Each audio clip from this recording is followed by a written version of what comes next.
Hello po sa inyong lahat mga ka-crypto. Ako po si Pinoy Crypto Trader at sa video na ito ay atin pong pag-uusapan ang tungkol sa balitang ito kung saan ang sabi rito ay LastPass hack victims lose $4.4 million in a single day. Yan, isa na naman po itong hacking incident kung saan ang biktima dito kay LastPass ay ayan, ganyan po kalaki, 4.4 million yung nawala sa kanya. Yan, mga victims po pala. Kaya yan yung pinagsama-sama na kanilang mga funds ay umaabot po ng 4.4 million dollars at nawala po yan, nasimot po ito. Yan, yung ganitong kalaki na halaga ay nasimot po ito ng hackers sa loob lamang ng isang araw. Kaya yan, isa na naman pong yan, mga biktima na naman dito ng hacking. At ayan, bago po tayo magpatuloy, ay nais ko po munang bigyang linaw ang aking disclaimer kung saan ang nilalaman po ng video na ito ay hindi po ito isang financial advice. For education and information purposes lamang po ang layunin nito. Maliban po dito ay nais ko na rin pong magbigay babala na wala pong kahit anumang group chat ang Pinoy Crypto Trader. Ayan, more than 35 million has been stolen in total according to recent reports. Ayan, yung kabuuan, yung total ay umaabot na raw ng $35 million yung mga ninakaw ng mga hackers.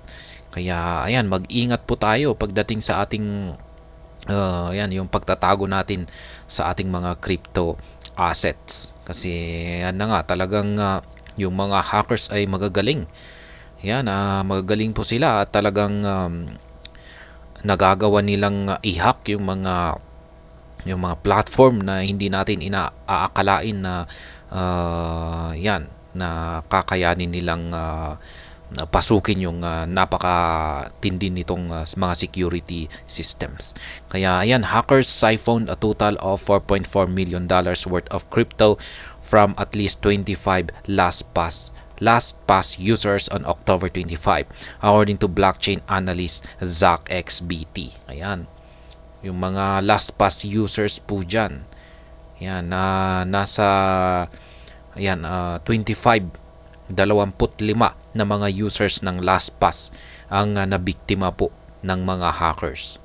Kaya yan, yung mga users na ito ay mga bigatang mga investors kasi umaabot yung kanilang total asset ng $4.4 million.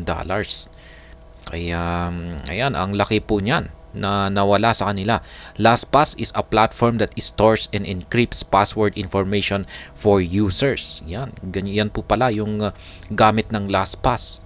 Isa po itong platform kung saan ay nag-i-store po ito ng mga encrypted pa naman ng mga password information sa mga users ay nagawang i-hack ng mga hackers.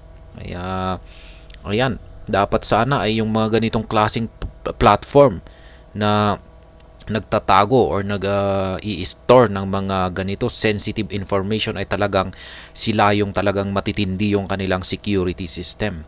Pero gaya ng aking sinabi kanina, maski yung gaano pa katindi ngayon ng security system ng isang platform ay mukhang magagaling ang mga hackers at kayang-kaya nila itong i-hack or pasukin. Kaya yan, its cloud-based storage service was breached in an attack last year that involved targeting an employee and stealing their credentials. Ayan.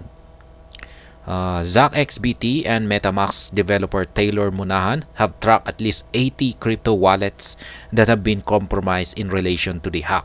Ayan. Umaabot na po ng at least 80 na crypto wallets ang na-compromise sa hacking incident na ito.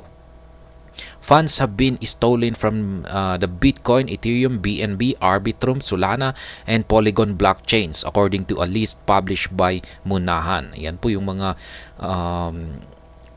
cryptocurrencies na nagawang nakawin ng mga hackers. Cannot stress this enough. If you believe you may have ever stored your seed phrase or keys and LastPass, migrate your crypto assets immediately. Zach XBT wrote on X, formerly Twitter. Ayan, kung gumagamit daw po kayo ng LastPass, yan, para i-store dito yung inyong mga seed phrase, mga private keys ay ayan, ilipat nyo na po or tanggalin na po ninyo yan para tapos ilipat po ninyo yung inyong mga crypto assets. Kaya ayan, kasi nahack na po yan, nakuha na po lahat ng hackers yung informations, ayan, mga seed phrase, mga private keys dito kay LastPass. Kaya ang sunod nilang gagawin dyan ay kukunin nila, i-access nila yung inyong mga wallets para kunin yung laman ng mga ito. Kaya ngayon, ang kailangan ninyong gawin ay ilipat ninyo kaagad yung mga crypto assets sa ibang mga address. Yan, yung mga ibang address dyan para yan, kung hindi pa yan nakukuha ng mga hackers. Kaya yan, cryptocurrency wallets are often targeted by hackers because a common attack vector is obtaining a private key, which gives the hacker complete access to funds. In July, more than $300 million was stolen from crypto users in a string of hacks and exploits. Ayan, yan po ang talagang target lamang ng hackers. Kung nakuha lang po nila, ayan, kung nakuha po nila yung private keys natin, ay talagang magkakaroon na sila ng access sa ating funds. Kaya yan po yung target nilang kunin, mga sensitive informations sa ating mga crypto investors. Ayan. Yan po ang talagang target nila. Kung nakuha nila yung ating mga private keys, ay wala na. Na-access na nila yung ating wallet, tapos ililipat nila ito sa kanilang sariling wallet. Kaya yan, talagang i-store talaga natin yung ating mga private keys sa tamang lugar. Yung sinasabi nga nila na yung ating private keys ay mas maganda na i-store natin ito sa yan, offline storage. Yan, wag nating ilalagay sa may connection yung katulad na lamang ni LastPass. Yan, hindi nila yung isang platform pa naman na talagang yung kanilang serbisyo ay para protektahan yung mga private keys, mga seed phrases ng mga wallets. Pero nabigo po sila na gawin yung kanilang trabaho. Or talagang hindi nila kinaya na, or talagang magaling talaga yung mga hackers. Kaya yan. Yan po talaga, kaya mas safe na yan, sinasabi ng mga ibang eksperto na wag po nating yung ating private keys ay wag po nating i-store sa mga yan, yung may connection sa internet or online. Kaya yan ang nangyayari ngayon, talamak ang hackings. At ayun, hanggang dito na lamang po tayo sa video na ito. Sana po ay inyong nagustuhan ang aking paliwanag dito. Kung inyo po itong nagustuhan ay pakiclick lamang po ang like button nito. Para naman po sa mga bago lamang dito, kayo po ay aking inaanyayahan para mag-subscribe.